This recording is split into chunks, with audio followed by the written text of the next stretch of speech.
Uma boa tarde a todos. Muita paz. Mais uma vez estamos aqui, em nossa casa, para mais um estudo do Evangelho. E hoje é o Evangelho do Lar. Temos a nossa taça. Estamos começando o ano, né? Nada melhor do que começar trazendo Cristo para dentro da nossa casa.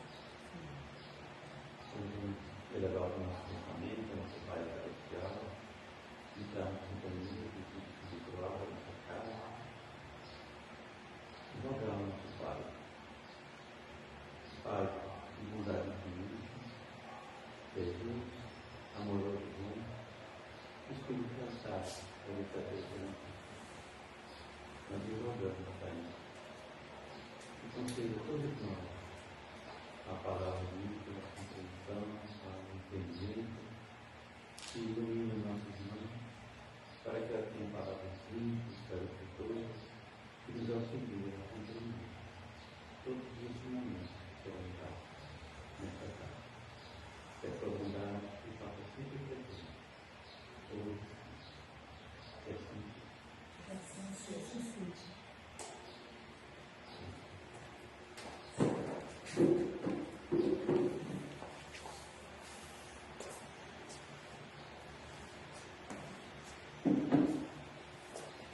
Mais uma vez, boa tarde a todos e a todas. Início do ano, né? Estamos no primeiro mês do ano e nada melhor do que trazermos Jesus para dentro do nosso lar, da nossa casa, não é? Não a casa física, mas a casa espiritual. Então, por isso que hoje eu trouxe o tema Evangelho do Lar. Trabalhar ou desenvolver esse hábito de fazer semanalmente o Evangelho do Lar é uma situação que nos fortalece a cada dia, não é? Também é uma forma de reunir os familiares daquela casa, né? E às vezes até os amigos, com muito propósito, que é o propósito de harmonizar o lar, de trazer paz, amor, equilíbrio, alegria para todos. Então, quem forma esse hábito no seu lar está com um bom propósito, né? Que é esse de trazer a harmonia, o amor, a boa convivência para a sua casa, para o seu lar. E para darmos continuidade, nós vamos começar refletindo. Como está o nosso ambiente doméstico? Estou me incluindo também, né? Aí diz, como está o seu ambiente doméstico? Mas vamos pensar, como está o nosso ambiente doméstico? E vamos mais além. Que sentimentos Jesus teria ao adentrar em nossa casa? Então vamos nos colocar mentalmente lá ao ambiente do nosso lar, vamos pensar como é que está lá, como é que estamos lá e o que Jesus sentiria vindo nos visitar. Nas imagens aí, podemos observar casas bem limpas, organizadas, não é? Até com alguma coisa relacionada à espiritualidade. É isso que dá para perceber.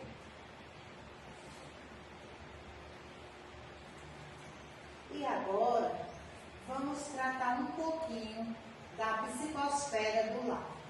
Primeiro, vamos entender o que é psicosfera.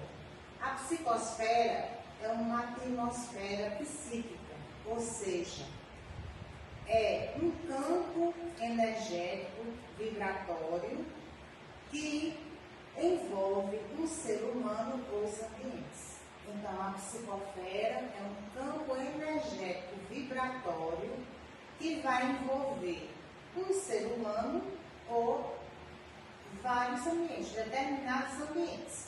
Em qualquer ambiente que a gente chegar, ali tem uma psicosfera, ou seja, tem uma vibração ali, né? Que pode ser positiva ou negativa. E quem é mais sensitivo até sente essas vibrações. vibrações, não é? Tem locais que você chega e você sente assim aquela paz, aquela harmonia, aquele bem-estar. Tem outros que você chega e você já sente uma certa repulsa, não é? Assim também acontece com nós, os seres humanos. Tem pessoas que a gente encontra e você se sente bem com aquela pessoa. Tem outras que você se sente um pouco mal, não é? Então isso é por quê? Por conta das vibrações energéticas que aquela pessoa ou aquele ambiente tem, certo? Então, Allan Kardec já explicava lá em maio de 1867 que em torno de uma pessoa, de uma família, de uma cidade, de uma nação ou planeta, existe uma atmosfera fluídica que varia vibratoriamente segundo a natureza moral dos espíritos envolvidos. Então, imaginem a nossa casa. Ela vai vibrar as energias das pessoas que estão ali convivendo. Se são vibrações boas, amorosas, de respeito, de tolerância, de coisas boas, então a psicosfera daquele lar é boa, não é? Está cheia de vibrações boas. Mas se é um lar onde existe muita discussão, muitas brigas, palavras ditas que não são tão boas, então ali vai criando também um ambiente desarmonioso. E aqui vem outra pergunta para refletirmos. Qual é a psicosfera do nosso lar? Aí nós vamos ter na visão material e na visão espiritual. Na visão material, a nossa casa ela pode estar limpa, bem arrumada, não é? Com tudo nos devidos lugares. Mas espiritualmente ela pode estar suja, desorganizada, desarmonizada, caindo os pedacinhos, cheia de mofo, não é?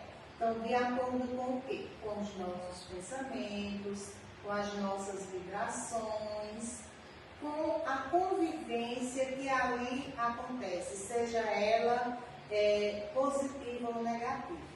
Então, vamos tratar para que a psicosfera do nosso lar esteja condizente com aquela visão material. Se materialmente a nossa casa está limpa, organizada, bonita, vamos tratar também para que espiritualmente este lar esteja organizado, harmonizado, cheio de paz, de amor, de harmonia e de respeito, não é?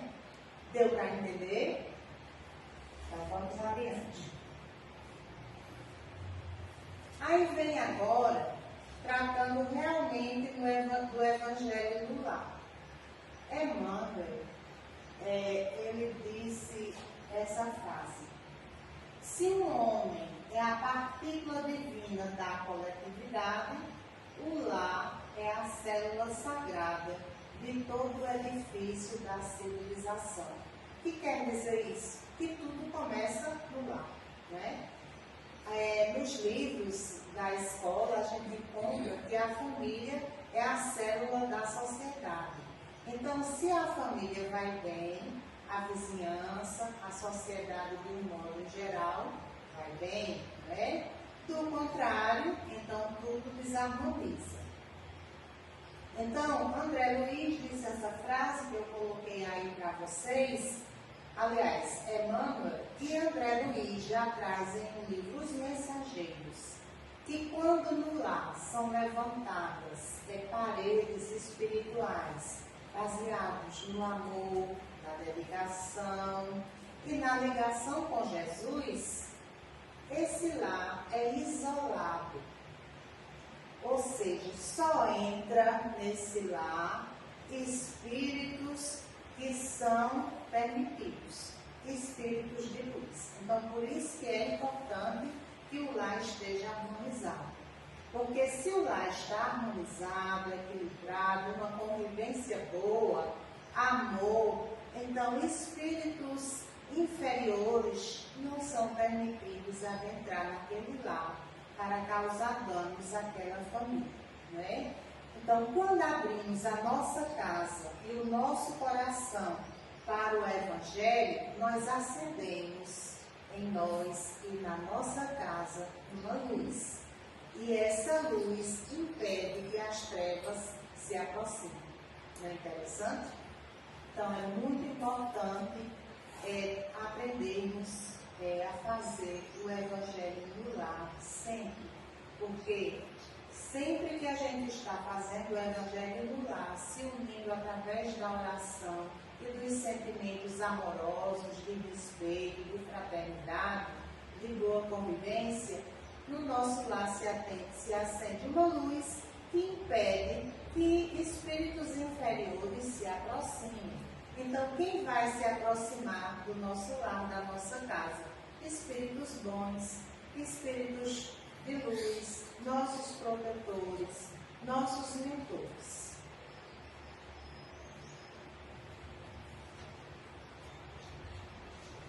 Porque essa foi a frase de Jesus, né? Que está lá em São Mateus, no capítulo 18, no versículo 20.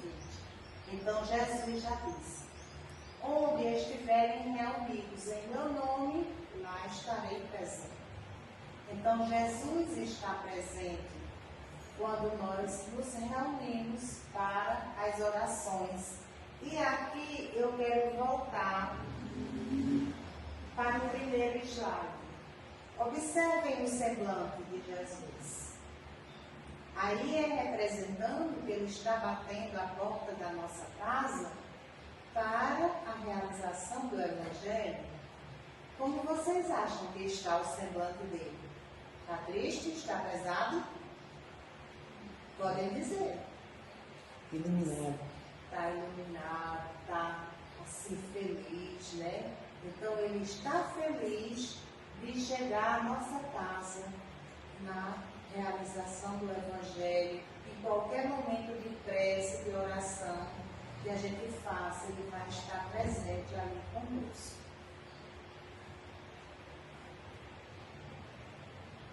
Então, foi o que ele disse, né?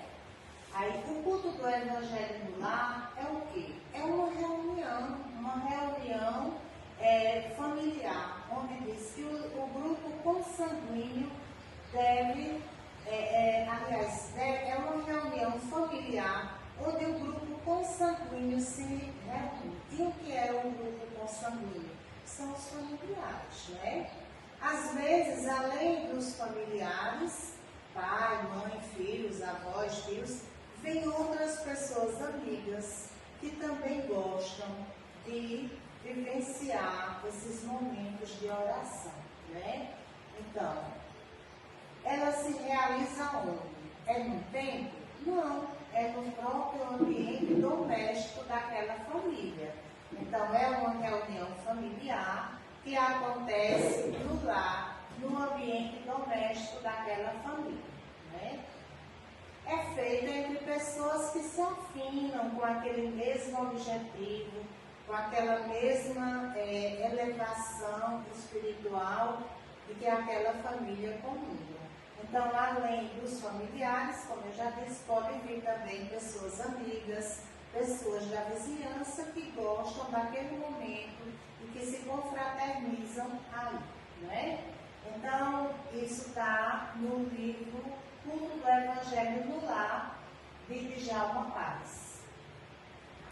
Aí nós temos ainda o Evangelho no Lar, é o culto em família da doutrina do Cristo.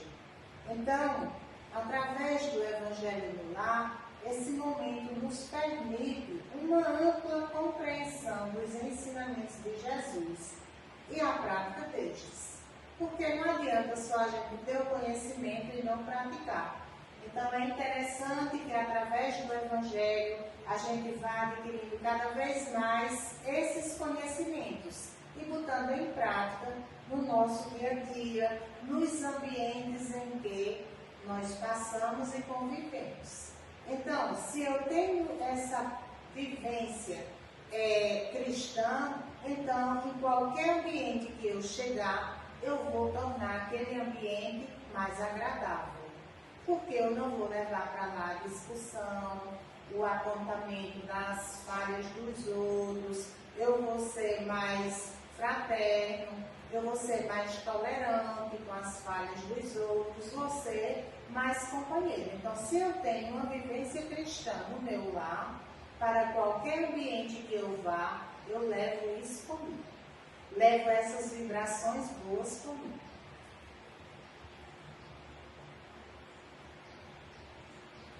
Aí, vamos voltar aos antepassados.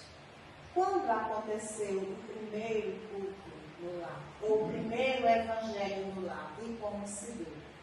Então, o primeiro evangelho no lar, segundo a história do Espírito Nécio, ele se deu na casa de Simão Pedro, que era um apóstolo de Jesus. Então, por ocasião em que Jesus hospedou-se lá.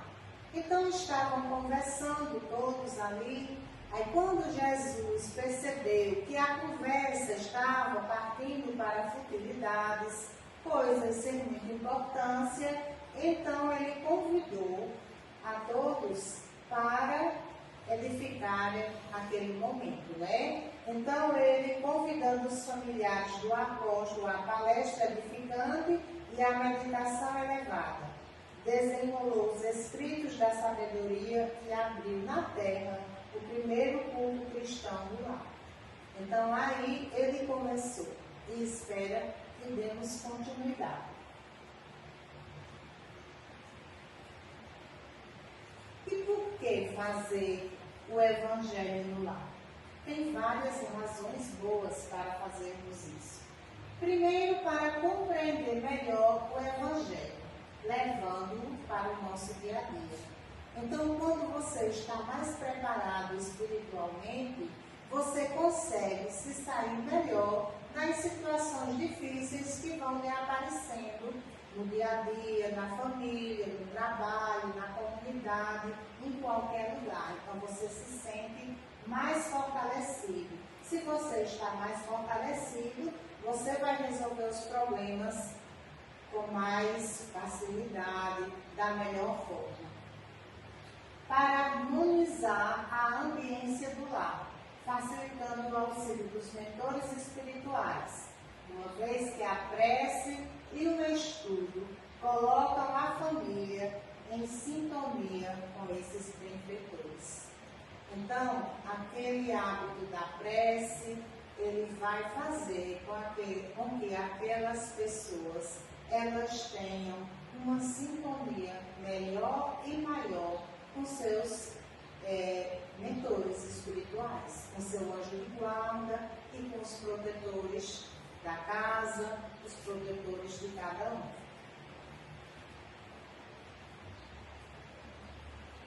Essa frase também eu tirei de um outro trabalho, por isso que está entre aspas. Diz: o culto do evangelho no lar aperfeiçoa o homem.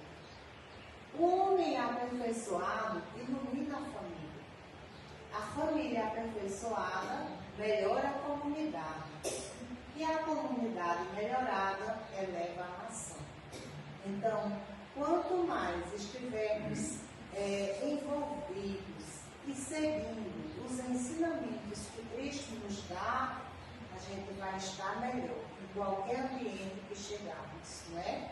Então, vocês lembram lá no início da palestra que falava do psicosfera? Então, cada pessoa tem a sua vibração própria, não é? Cada ambiente tem a sua vibração.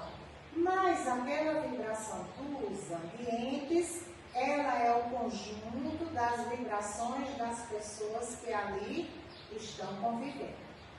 Então, quanto mais melhorada, evoluída a pessoa estiver, melhor será a sua psicosfera e a psicosfera dos ambientes que ela frequentar. E logo, em consequência, tudo melhora. A comunidade, a cidade, o estado, o país, o mundo.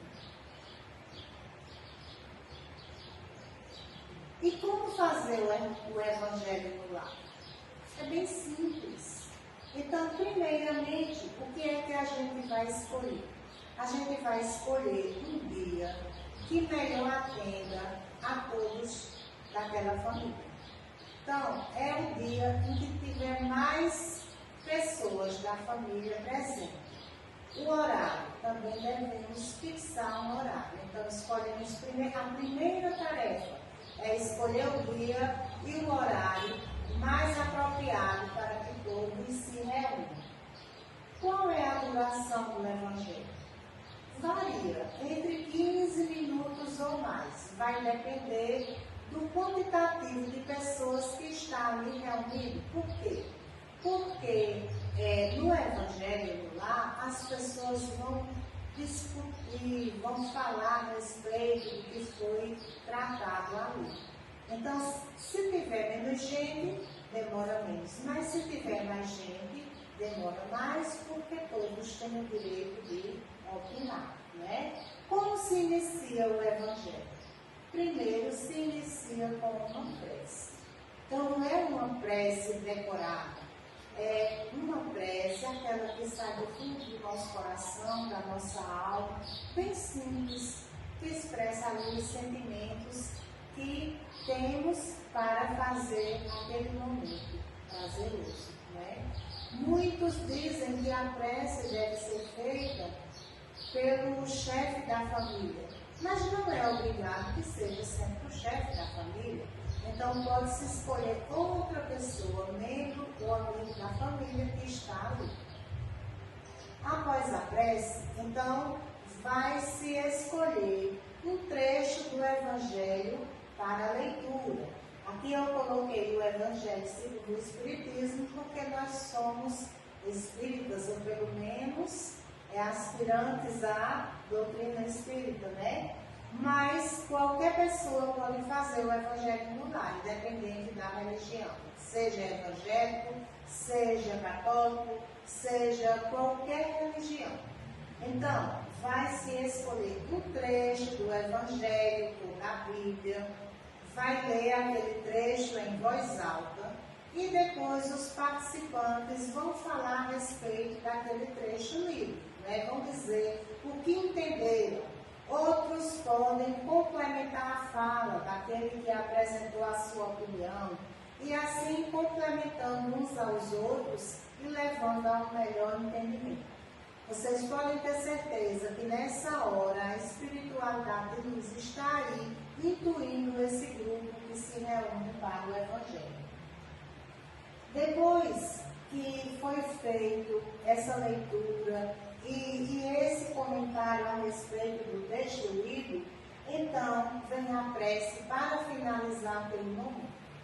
Essa prece, nesse momento, pode ser uma prece para agradecer a Deus pela vida, pelos benefícios que aquela família, que aquele grupo vem recebendo, que recebeu naquela semana, pelos livramentos que tiveram, né?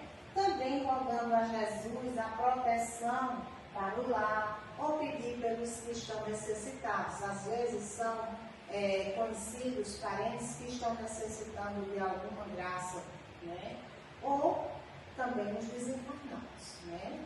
Então essa prece finaliza assim, e depois que termina o culto do Evangelho no lar, aí vai se servir um pouco da água fluidificada para os participantes. Eu esqueci de dizer que quando faz os preparos, né, se coloca uma vasilha com água, uma jarra, uma garrafa, com a água para que aquela água seja fluidificada durante a realização do culto. Então, ao final, todos recebem um pouco daquela água fluidificada.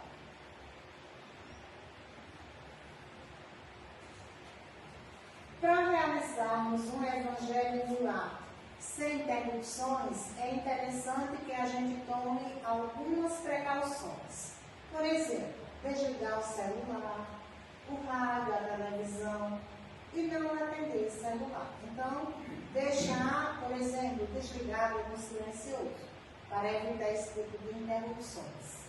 Não suspender o culto por conta da visita inesperada de alguém. Então é o dia, é o horário que você está programado para fazer o seu momento de evangelho no lar. Aí de repente chega alguém. Vou suspender. Não, não suspende. Você vai procurar esclarecer com delicadeza aquela visita ou aqueles visitantes que chegaram, né? E convida-os para participar. Se eles quiserem, ótimo. Se não quiserem, podem aguardar no outro ambiente da casa ou ainda ir embora e voltar no outro momento. Não marcar compromissos no dia e horário que você escolheu para fazer o evangelho. Então, evitar estar marcando situações para aquele dia que você já tem compromisso com o evangelho no lar e com a espiritualidade. No caso de se perder uma reunião em determinada semana, então você perdeu, digamos, aconteceu qualquer coisa que foi impossível você realizar o evangelho naquele dia daquela semana. E o que fazer? Parar por aí? Não. Na próxima semana você dá continuidade, do mesmo jeito, mesmo dia, mesmo horário. Todos podem comentar os temas que foram lidos, inclusive as crianças. É interessante elas poderem também falar e dizer o que entenderam, né? Ou fazer perguntas e os pais ou quem está ali responder, porque ali a criança já vai sendo evangelizada. E não deve haver manifestação mediúnica nos momentos e nos dias do evangelho do lar, certo? Então esse momento é para o culto do lar. Não haver manifestações mediúnicas, mesmo que naquele grupo tenha médico. Então, evitar isso. E quais são os benefícios? A gente já falou bastante lá no início da palestra dos benefícios do culto no lar. Um dos principais é estudar o Evangelho à luz da doutrina espírita ou à luz da sua doutrina ou religião que você segue, né? Então, você tem aí um objetivo de estudar, né? Compreendendo melhor, pautando a nossa vida segundo a vontade do Mestre e oferecendo com maior segurança a outras criaturas. Então, à medida que você está estudando, que você está compreendendo, você tem condições de orientar melhor pessoas que lhe procuram, querendo um conselho, querendo uma orientação, né? Então, se você conhece bem o Evangelho, se você conhece bem o que Jesus quer de cada um de nós, então vai saber também levar esse Evangelho para outras pessoas. Criar nos lares o bom hábito de reuniões evangélicas, que despertem e fortaleçam o sentimento de fraternidade que deve existir em cada criatura, né? Então, o lar fica com esse hábito e aí todos se fortalecem. Todos vão estar unidos com esse sentimento de fraternidade. Também, pelo momento de paz e de compreensão que o Evangelho no lar oferece, une as criaturas, proporcionando-lhes uma vivência mais tranquila, de mais paz, né? E mais? Higienizar o lar com pensamentos e sentimentos elevados, permitindo mais fácil a influência dos mensageiros do bem. Então, reforçando aí, né? Se nós estamos com pensamentos elevados, se a psicosfera daquele lar é uma psicosfera boa, então ali vai adentrar espíritos evoluídos, espíritos de luz. E se nós estamos numa sintonia boa, nós vamos conseguir ser influenciados mais facilmente por eles, nos dando uma intuição, nos dando uma orientação, especialmente nos momentos difíceis que a gente pode enfrentar. Ampliar o conhecimento literal e espiritual do Evangelho. O que é o conhecimento literal? É o que está escrito lá na Bíblia ou no Evangelho segundo o Espiritismo, né? Para enfrentar as dificuldades materiais e espirituais, mantendo operantes os princípios da oração e da vigilância. Então, a gente sabe que Jesus nos orientou também. Orai e vigiai sempre, né? Porque o inimigo está sempre também querendo nos desnortear, nos desviar do caminho do bem. Então, é importante para isso também, para a gente se tornar mais blindado contra as trevas. Elevar o padrão vibratório dos componentes do lar, a fim de que ajudem com mais eficiência o plano espiritual na obtenção de um mundo melhor. Então, manter esse culto do Evangelho no lar, a gente precisa de muita disciplina, porque podem aparecer muitas situações que vão nos desviar do caminho. Então, disciplina. Por quê? Sempre no mesmo dia, no mesmo horário, para não desperdiçarmos o tempo da espiritualidade amiga que vem no nosso auxílio. Então, quando nós iniciamos o culto do Evangelho no lar, já vai ter uma espiritualidade que vai se propor a vir naquele dia, naquele horário, para nos auxiliar. E não pensemos que a espiritualidade, ela está ao nosso dispor, não está, né? Eles têm muitas atividades a serem realizadas. Então, quando a gente se propõe a fazer o Evangelho no lar, então, determinados espíritos já se propõem a nos orientar e já deixam aquele espaço de tempo, digamos assim, na sua agenda, para naquele momento se fazer presente, está ali incluindo a compreensão daquele Evangelho do dia. Também, muitas vezes, vem outros espíritos desencarnados que vêm para aprender conosco. Então, eles já sabem o que vai ser tratado no Evangelho, a espiritualidade eles já sabem. E trazem espíritos que estão precisando aprender aquilo. Então, não pensem que nós estamos sozinhos em grupo familiar reunido para o Evangelho. Então, nós temos também a espiritualidade de luz, que nos inspira, que nos orienta, e irmãos desencarnados que estão precisando aprender aquilo que vai ser tratado naquele dia, certo? Então, por isso que é importante que a gente mantenha o mesmo dia e o mesmo horário. Mas e se eu precisar mudar, o que fazer? Se a gente, por algum motivo, precisa mudar o dia e o horário, então, no último dia daquele horário que a gente se determinou, a gente conversa com a espiritualidade de luz, com os irmãos espirituais, que por tal razão estamos precisando mudar o culto do Evangelho para tal dia e em tal horário. Aí eles também vão se programar para estar presente naquela nova situação.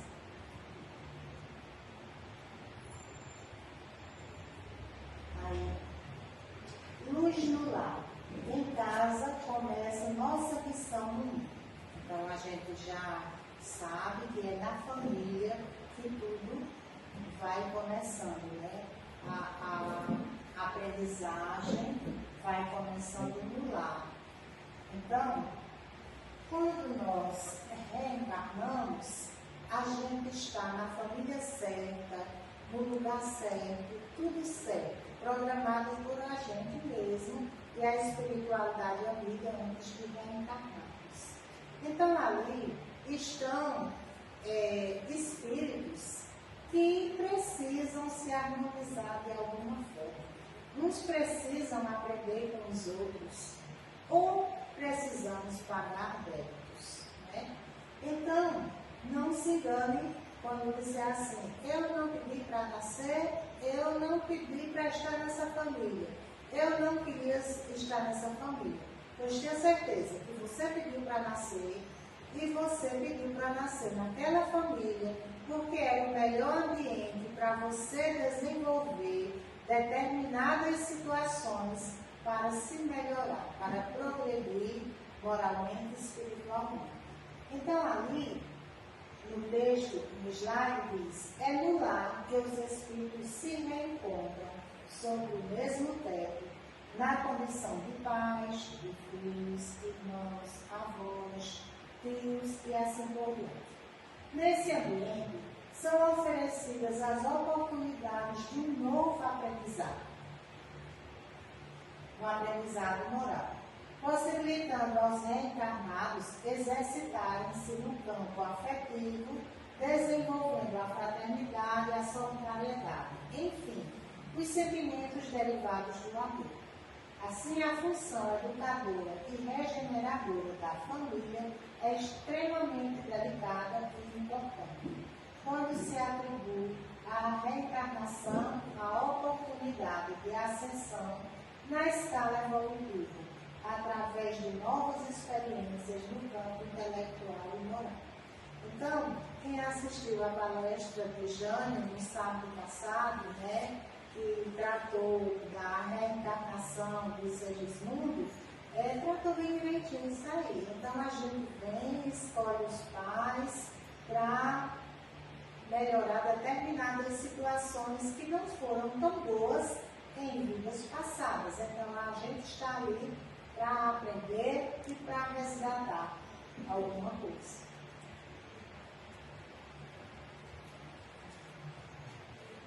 Aí vem uma frase do autor do livro Culto do Evangelho no Lar, de Jalmão Paz. Ele diz assim: quando lá se converte em santuário, o crime se recolhe ao museu. Vamos analisar essa primeira parte da fala dele. Quando lá se converte em santuário. Então, com o culto do Evangelho no Lar, a gente harmoniza. Então, aquele ambiente se torna um ambiente sagrado. A família já é um ambiente sagrado. E com o culto do Evangelho no Lar, ela se torna mais ainda. Então, ali está um ambiente de amor que vivencia os ensinamentos do Mestre. Então, se as pessoas se tornam cristãs de verdade, vivenciando os ensinamentos do Mestre, os crimes deixam de acontecer, né? Por isso que diz: o crime se recolhe ao museu. O que é que a gente guarda no museu? Não são as coisas antigas, né? Então, o crime passa a ser uma coisa lá de trás, que não vai existir mais. Quando as orações se unem nos liames da fé, o equilíbrio oferta bênçãos de consolo e a saúde derrama vida de paz para todos. Então, as orações têm todo esse poder, de reunir, porque liame quer dizer aquilo que prende. Então, quando diz reunir nos liames da fé, quer dizer todos ficam ali unidos, presos pelo amor, pela fé, e não por outras situações desagradáveis, não é? Então, Jesus no lar é luz familiar. E aqui nós já vamos terminando e vamos refletir. Nós começamos refletindo, não é? Com perguntas, e agora nós vamos encerrar também.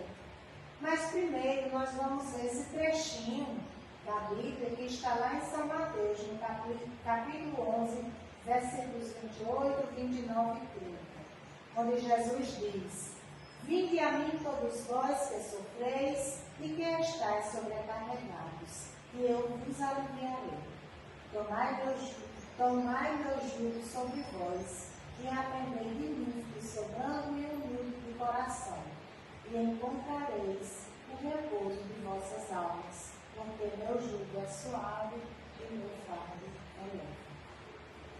Então vamos entender um pouquinho o que Jesus quis nos mostrar aí. Jesus, ele quis dizer que todo aquele que crê numa vida futura, numa vida além da morte, ele não vai acreditar que Deus é injusto, que Deus deu para ele uma situação que ele não merecia. Então, sendo Deus justo, bom, amoroso, misericordioso, ele não vai dar para nenhum dos seus filhos uma situação que ele não mereça.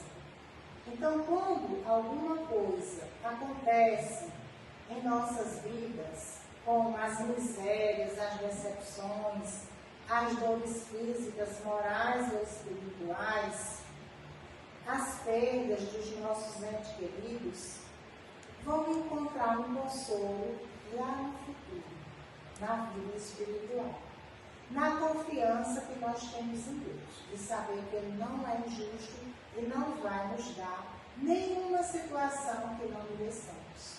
Qualquer situação difícil que passamos, vamos pensar que estamos passando aquilo porque é o que nós precisamos no momento para aprender, para evoluir espiritualmente.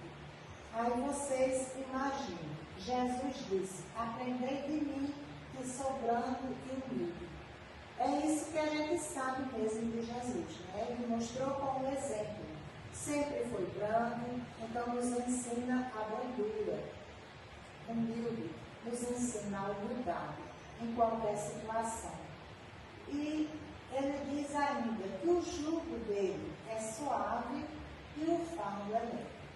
Então, o que é o jugo? O jugo é seguir as orientações que ele traz no Evangelho. Então, o jugo é você seguir as orientações de Jesus. Como Jesus agiria em tal situação? Como ele faria? Aí você vai ter a orientação melhor de como proceder. E o fardo é leve. Porque se você segue esses ensinamentos, toda dificuldade que você passar vai se tornar mais suave quando você tem essa compreensão, né, que Deus é justo, que Ele é amoroso, é bom o tempo todo e não vai nos dar nada que não mereçamos. E o que a gente está passando, se não tem respaldo nesta vida, tem respaldo numa vida passada. E nós estamos aprendendo através daquela situação. Então, realmente se torna mais leve, né? Porque você tem essa compreensão e você sabe que quando você partir daqui para a pátria espiritual, você vai mais leve, mais melhorado, com um progresso moral e espiritual maior. Agora, imaginemos as pessoas que acreditam que depois da morte não tem mais vida. Fica difícil, né? Então, normalmente, a revolta perdura em situações difíceis. Então, que nós possamos ter essa compreensão, né? Que Deus é bom, justo, amoroso e que o que nós passamos de dificuldade aqui é para o nosso aprendizado. Não é castigo, é o nosso aprendizado. E agora, pensando em tudo que nós falamos durante essa palestra, nós vamos voltar a nos perguntar: o que eu preciso fazer para que Jesus sinta-se em casa ao entrar no meu lar? Então, acompanhando toda a palestra, foi dado umas dicas, né? Para cada um de nós. Então, se o nosso lar não está com uma psicosfera tão boa, tão harmoniosa, que se nós não construímos paredes no nosso lar, baseados no amor, na dedicação e no Evangelho de Jesus, que daqui para frente a gente passe a fazer isso, para quando Jesus chegar no nosso lar, ele se sentir bem, se sentir em casa, né? Então, essa é a tarefa para todos nós.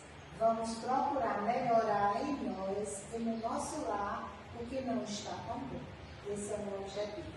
E vamos começar o ano com esse compromisso do Evangelho no lar, semanalmente. Ok? Então, muito obrigada a todos pela atenção e que Jesus permaneça com vocês, no lar de cada um de vocês.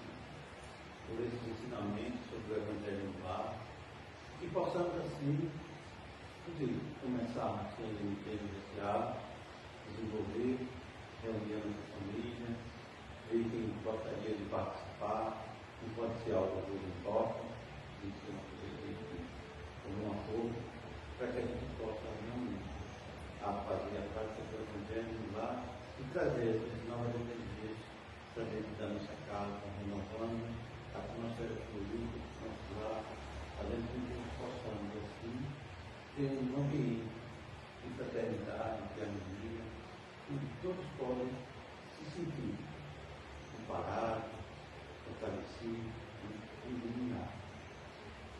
E vamos assim construindo. Vou fazer um comentário ainda na sua fala. Alguém falou interessante aqui, não pode ser obrigado. Então, se tem alguém na sua casa que não quer participar, não obrigue, deixe a pessoa à vontade. Né? Outra coisa também, se você mora sozinho e não tem ninguém para fazer o evangelho com você, faça sozinho mesmo. Né? Se conseguir alguém da vizinhança que naquele momento que ele está comungando da mesma vontade com você, óbvio. Mas se não tiver, pode fazer sozinho. Que sozinho você está materialmente, mas espiritualmente você não está. Então, que todos participem do Evangelho, mas de boa vontade, porque querem e não obrigados, tá bom? Muito bom seu comentário. Então vamos encaminhar para o final do nosso trabalho e vamos agradecer ao nosso Pai Celestial por essa oportunidade que tivemos nessa tarde, através de uma festa que a nossa irmã vai iniciar em nome de todo mundo. Nessa prece, eu quero trazer para vocês um Pai Nosso diferente, muito interessante. E começa dizendo assim: Pai Nosso que estás no céu, em mim e em todos os lugares. Pai dos aflitos, dos seres de bom coração, dos filhos menos esclarecidos. Dai-nos coragem para enfrentar as nossas provas, sem desanimar e sem perder a fé. Permita que os bons espíritos iluminem os nossos passos hoje, amanhã e sempre. Que assim seja. Então, que a espiritualidade de luz, os mentores espirituais de cada um de nós, Jesus, possam sempre estar conosco em todos os momentos da nossa vida, da nossa caminhada aqui na Terra. Que Ele possa estar no nosso lar. Sempre chegar no nosso lar com aquele semblante alegre, né, de alegria, e que Ele possa sair também com essa mesma alegria, porque ali encontrou pilares de amor, de paz, de harmonia e de alegria naquela família. Então Jesus visita todos os lares e lembra, quando o lar se reúne realmente para realizar o Evangelho, ele se faz presente. Né? Então, que esse momento com Jesus seja precioso em nossas vidas. Que assim seja. E é dentro dessa paz, dessa luz, dessa harmonia, agradecidos ao nosso Pai Celestial, ao nosso amado Filho Jesus, e a toda a equipe espiritual consagrada